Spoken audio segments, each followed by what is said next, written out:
Hola, hola, soy Aroa y hoy vamos a ver qué sucede en España durante el siglo XVI. Aquí arriba os he puesto una línea temporal donde voy a ir marcando, conforme vayamos pasando los vídeos, voy a ir marcando las etapas por las que vamos pasando, ¿vale? Para que cuando lo veáis a simple golpe de vista sepáis más o menos dónde estamos. Entonces, los vídeos anteriores que tenemos ya, Edad Media del siglo V al siglo XV, que es cuando termina, Reyes Católicos, RRCC, Reyes Católicos, para quien no lo sepa, siglo XV, y ahora la época de los Austrias, que es siglo XVI, con Carlos y Felipe. Aunque esto es temilla, tiene bastante información. Entonces, lo que he hecho ha sido, esta época la divido en dos, primero Carlos y luego Felipe, y así el vídeo no es tan extenso y no nos hacemos tanto lío, ¿vale? Entonces, vamos para allá. Recordad que Carlos y Felipe son de la casa de los Austrias. A día de hoy los reyes que tenemos son de los Borbones, ¿vale? Entonces, Carlos I de España y V de Alemania. ¿Cómo llega al poder? Bueno, pues sus abuelos por parte materna son los reyes católicos y por parte paterna son Maximiliano I y María de Borgoña.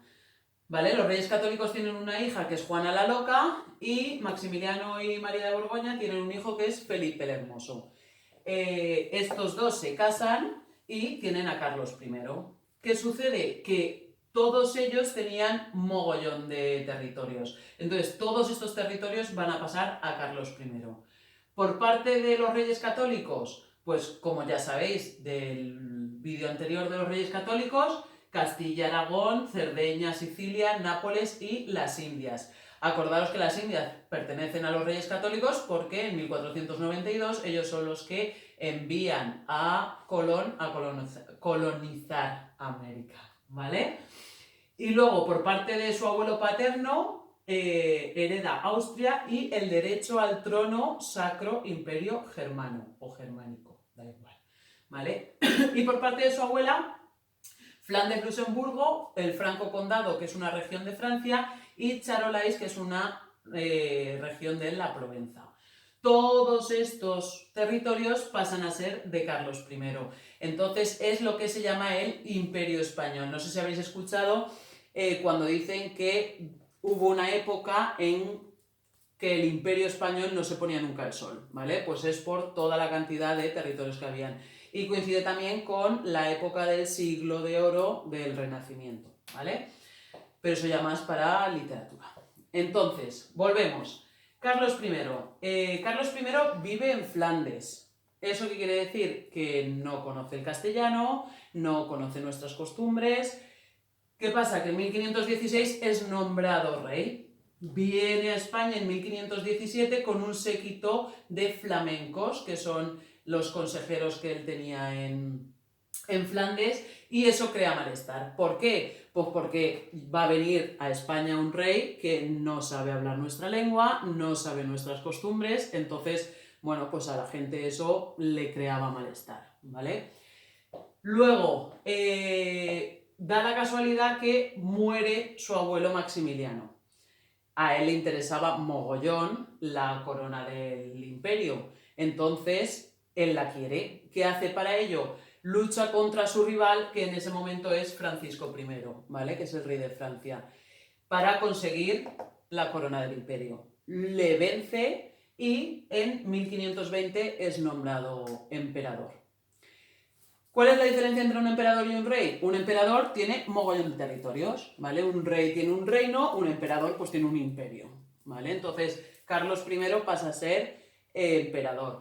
Por esto, cuando lo nombran emperador de Alemania, por ello es Carlos I de España y V de Alemania, ¿vale? ¿Qué sucede? Que para que le nombren emperador, él se tiene que ir a Alemania a que lo coronen.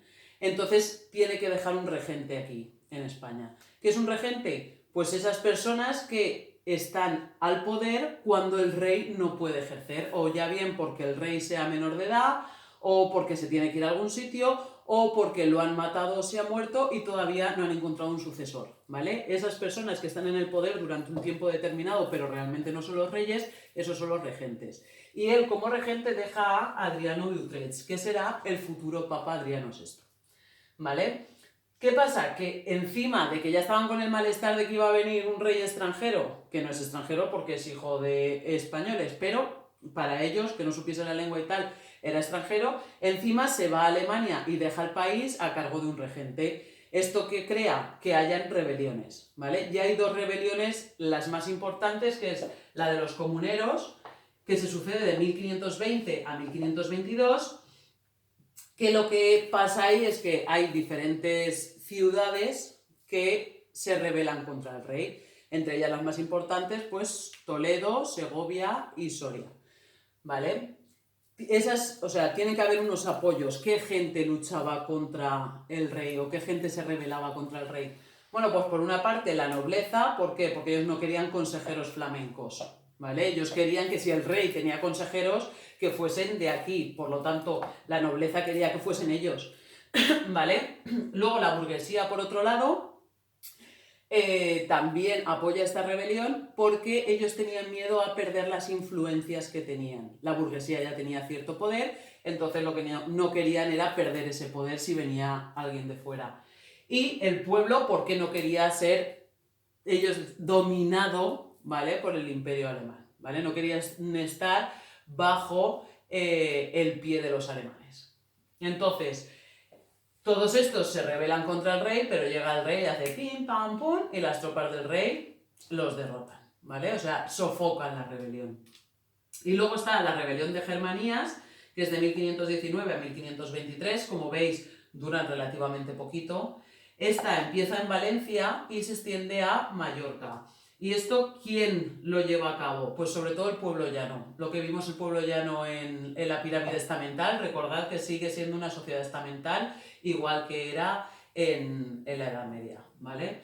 Entonces, pueblo llano, artesanos y campesinos. Una revuelta antiseñorial, lo que hacen es revolverse contra los señores, pero da igual, al final se acaba sofocando y todo esto lo que hace es que fortalece el poder del rey, porque tú cuando tienes unas revueltas, si consigues sofocarlas, al final, ¿qué pasa? Que te engrandeces, y eso es lo que le pasa, ¿vale? El rey se hace más grande y la nobleza se hace caquita y entonces se une al rey, ¿vale? Todo esto es lo que sucede dentro de España. Fuera de España, otras cosas que suceden. Tenemos que tener en cuenta que, no os lo he dicho, los objetivos que tiene Carlos I cuando lo hacen rey y después emperador, ¿vale? Sus objetivos, él era muy defensor de la cristiandad, del cristianismo y tal. Entonces, sus objetivos eran que todos los cristianos tenían que estar bajo la autoridad del emperador, le tenían que hacer caso a él, y bajo la autoridad del papa, ¿vale? Con el rollo del cristianismo. Luego, él pretendía una hegemonía europea. ¿Qué es hegemonía? Pues que todo el imperio fuese uno, ¿vale? Que toda Europa estuviese bajo un cabecilla que fuese él. Luego, frenar el avance de los infieles. Los infieles, ¿quiénes eran en ese momento? Los musulmanes, y era el imperio turco, ¿vale? Luego, controlar el Mediterráneo y, bueno, pues para todo el tema del comercio y tal, porque es esencial. Y luego la lucha contra los protestantes. Los protestantes son todos aquellos que difieren, digamos, de el cristianismo, ¿vale? Vamos a tener luteranos, calvinistas, pues eso. ¿Y quiénes estaban ahí? Pues los príncipes alemanes, ¿vale? Alemania tiene a los protestantes y ahora vemos de qué manera él intenta llevar esos objetivos a cabo, ¿vale? Sobre todo con la política exterior. ¿Qué hace contra los turcos? Pues lleva a los tercios, que es un ejército súper importante, no sé si lo habréis escuchado, los tercios de Flandes, que es un ejército que ellos, su lema era que nunca se rendían, aunque hubiese 1 contra 50, ese moría hasta la muerte. Entonces, pues eran muy feroces y era un ejército muy bueno. Y gracias a la plata y al oro y a las piedras preciosas que habían sacado de las Indias, gracias a eso el rey puede financiar las guerras que va a hacer, ¿vale? Va a tener un mogollón de guerras contra Francia por todo el tema de la corona. No os creáis que llega, tiene la corona por una guerra y Francia ya se conforma y tal. No, o sea, Francia va a estar peleando por la corona. Entonces, ¿Para qué lucha contra los turcos? Pues como hemos dicho, como uno de sus objetivos, tanto para controlar el Mediterráneo, porque los turcos eran los que tenían el control del Mediterráneo, si los derrotaba, pues ya tenían el control, ¿vale? Y para defender la cristiandad. Obviamente son musulmanes y él pretendía que todo el territorio o todo el imperio fuese cristiano.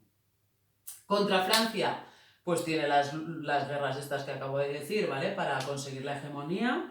Y contra los Países Bajos, porque, como hemos dicho, él pretendía que todos fuesen cristianos. Entonces, lleva el catolicismo, ¿vale?, contra los protestantes. Ahí van a haber movidas gordas, porque, claro, los príncipes alemanes lo que querían era que en su territorio cada uno pudiese ejercer o tener la religión que quisiera. Y Carlos I dice que no, que en su territorio lo que hay es el catolicismo y que es a lo que tienen que seguir. Entonces van a tener movidas gordas, ¿vale? De hecho, luego se separarán en norte y sur el territorio porque unos van a luchar por unos y otros van a luchar por otros, ¿vale? ¿Qué hace Carlos I? Él para todo esto busca apoyos, ¿vale? Con Portugal lo que hace es que se casa con Isabel y así ya Portugal es aliado suyo. Y también con Inglaterra, ¿vale? Inglaterra también será aliada y le ayudará en todo esto. En 1556 abdica y divide la corona. Le deja la corona del imperio a su hermano Fernando y la corona de España se la deja a su hijo Felipe II, que será el que vemos en el siguiente vídeo, que veremos a Felipe II. Entonces, hemos terminado con Carlos I. Si tenéis alguna duda, ahí abajo y besitos a todos y a todas.